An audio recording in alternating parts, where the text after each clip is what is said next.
Question number 5. What are the problems that God will eliminate from our lives in the earth made new? This is back in Revelation 21 again. Yeah, favorites. This is verse 4. Yeah, I love this passage.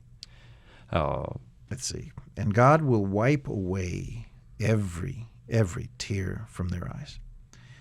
There shall be no more death, nor sorrow, nor crying. There shall be no more pain, for the former things have passed away. Yeah, that's the context in which God says, write this down in verse 5. This is true and faithful. I'm going to make everything brand new. And look at that. I mean, no more tears. It's hard for us to imagine a world without tears or death or crying or sorrow or pain. No more funerals, no more loss. Now, it's interesting to me that this is at the very end. And so we still have to endure the results of this world while we wait for the kingdom. Sure. Jesus cried at the tomb of his friend. He felt that sorrow.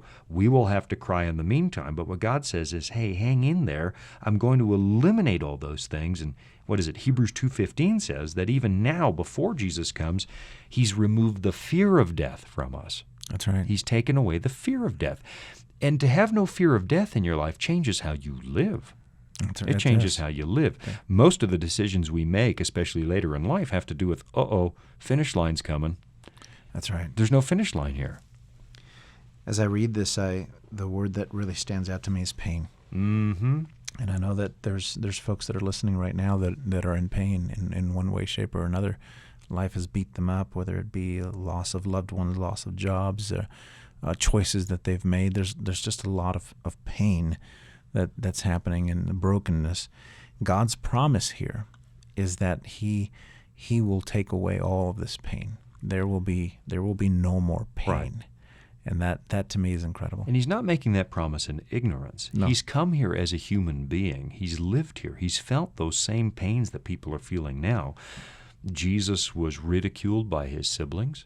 He felt lonely. He felt tired. He felt hungry. He was rejected. He was put to death. Mm-hmm. He has felt all of the pain that you feel, and he knows it firsthand.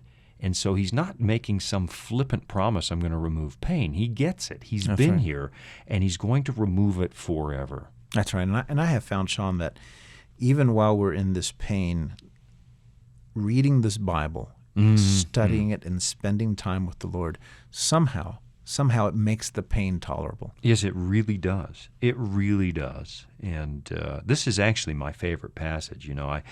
My favorite passage is whichever one I happen to be reading that day because it talks about Jesus. But this one in particular is highlighted in every one of the Bibles I own. And I've got a lot. I've got like 70 of them sitting up on the shelf or more now.